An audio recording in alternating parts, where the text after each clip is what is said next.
Ja, hier ist das Pendant zu letzter Woche einmal in Pink. Pink ist ein bisschen schwieriger. Hier ist also wieder Gold drunter und eine Schrift mit eingearbeitet. Und da zeige ich dir mal, wie das geht. Dann komm einfach mal mit an meinem Arbeitsplatz.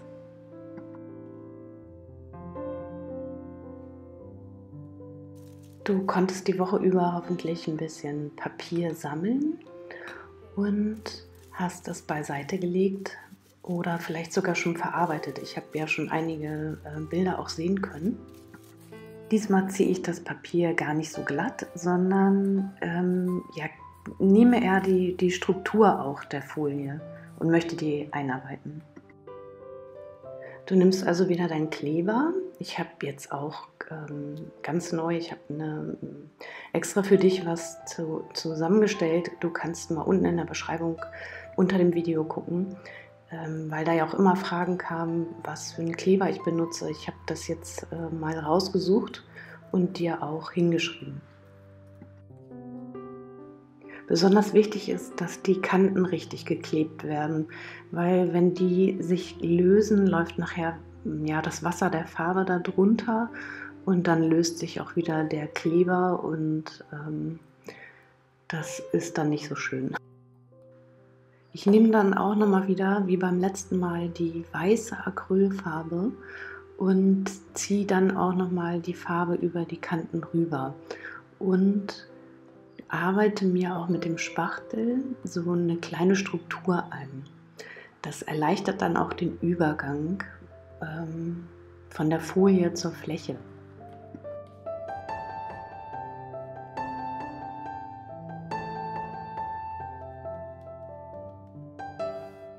Arbeite erst dann weiter, wenn wirklich die Fläche richtig trocken ist. Und dann kannst du schön deinen ersten Farbauftrag drauf geben. Und ich fange auch diesmal wieder mit einer dunklen Farbe an. Also ich arbeite von dunkel nach hell. Ich bin zweimal mit dem Bordeaux darüber gegangen, habe das trocknen lassen und arbeite jetzt meine nächste Farbe drüber. Also ich wollte einen schönen dunklen, satten Farbton haben und arbeite jetzt mit Pink drüber. Das ist ein richtiges Neonpink und meistens sind die eher transparent, die Farben. Du kannst auch ein bisschen Weiß dazugeben und so eine Mischung da drauf bringen. Mal ein bisschen deckender, mal ein bisschen transparenter. Dann trocknet das schon etwas bunter ab. Ich nehme hier auch gleichzeitig schon so eine Flächenaufteilung vor. Das heißt, ich gehe jetzt auch schon in den goldenen Schnitt. Damit die Linie nicht so hart ist, kannst du einfach ein bisschen Wasser drauf sprühen mit der Sprühflasche und dann wäscht dieses Wasser die Farbe wieder raus und dadurch kommt der Untergrund wieder zum Vorschein und die Linie sieht eben nicht so glatt getrennt aus. Für die Arbeit brauchst du auch unbedingt ein Tuch zur Hand. Also ein Tuch, was weich ist, was die Farbe oder das Wasser aufnehmen kann, sodass du auch immer wieder das Gold frei wischt. Das soll nicht so fleckig frei sein, deshalb male ich auch immer komplett drüber und wasche es wieder aus oder tupfe die Farbe dort eben auch wieder weg. Ja, Pink ist ein bisschen schwieriger in der Verarbeitung, denn sobald du mit Weiß auf dein Bordeaux raufgehst, sieht es nur noch grau aus. Deshalb gebe zu deinem Weiß etwas Pink dazu, also geh langsam in die Höhe. Und auch hier kannst du dann wieder mit Wasser die Farbe rauswaschen lassen. Und jetzt läuft eben nicht nur das Wasser runter, sondern ja auch die Farbe. Und diese Streifen, die da unten jetzt entstehen, die kannst du zum Teil auch einfach stehen lassen.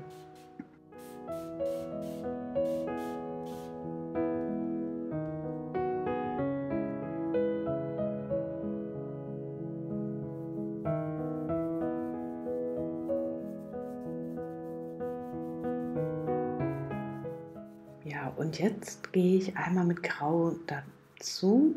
Ansonsten ist es mir einfach zu pinkig und das Grau erdet so ein bisschen das Pink. Es macht das so ein bisschen erwachsener. Vorher ist es so bonbonmäßig und jetzt ist es ja, ruhiger, sachlicher.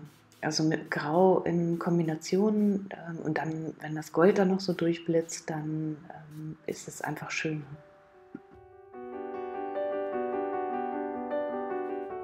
Gebe immer etwas mehr Weiß dazu, also ich werde immer heller und gehe damit immer höher.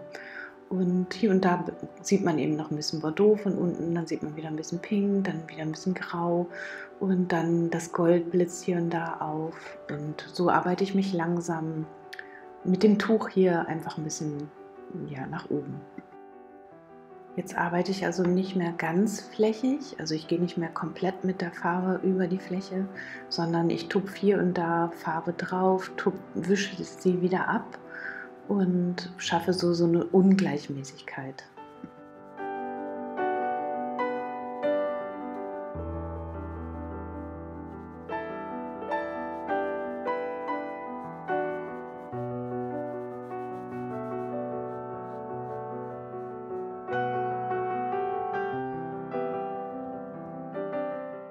Meine Fläche ist jetzt trocken und jetzt kommt eben das Highlight, die Schrift. Ich habe dir ja schon in so vielen Videos gezeigt, wie man mit welchen Materialien man Schrift aufbringen kann und diese hier eben noch nicht und deshalb habe ich das jetzt mal genutzt, um dir mal wieder was anderes zu zeigen. Ich habe im Atelier keine gekaufte Leerflasche gehabt, aber Reste, also gebrauchte Materialien stehen hier viele rum. Und da habe ich eine aus dem Friseurbedarf gefunden, eine Leerflasche, und die kann man gut nutzen, um da eben wieder Farbe reinzufüllen und dann damit eben genau den Farbton zu haben, den man braucht. Probier vorher auf jeden Fall aus, wie du damit malen kannst. Umso flüssiger die Farbe ist, umso schneller läuft die Farbe raus und umso dicker wird die Schrift. Und wenn die Farbe zu zäh ist, dann läuft sie schlecht und dann funktioniert das auch nicht so gut. Also nimm ruhig ein Papier und probiere das vorher aus. Also ich habe das jetzt hier ruhig mal gelassen, weil du siehst, bei mir funktioniert das auch nicht immer gleich auf Anhieb. Also ich muss auch gucken, verdünne ich die Farbe nochmal oder gebe ich dann nochmal wieder Farbe dazu. Also das ist nicht oder es gehört einfach dazu, dass man auch viel probiert und macht. Und ja, wenn die Fläche trocken ist, weiß ich auf jeden Fall, dass ich das jetzt ausprobieren kann und dann auch nochmal wieder wegwischen kann, wenn es mir nicht gefällt oder wenn es dann doch nicht hinhaut. Und dann probiere ich es danach halt nochmal.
Du kannst die Ansätze auch nochmal wieder ein bisschen wegtupfen mit dem Tuch.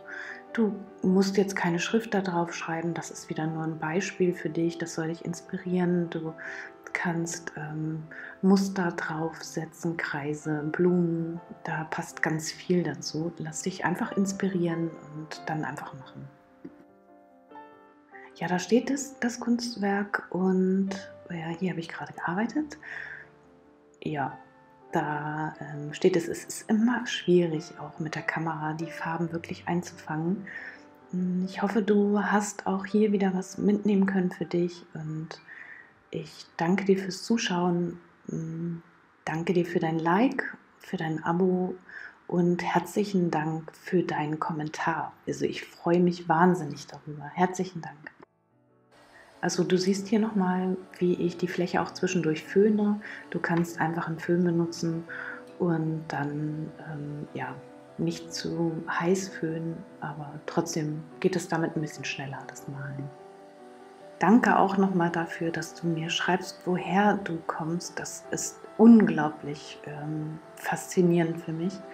Ob von der Ostsee, aus Bayern oder Düsseldorf, ob Italien, Schweiz oder Frankreich.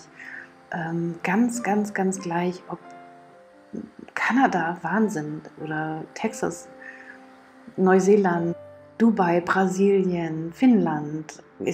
Danke, danke.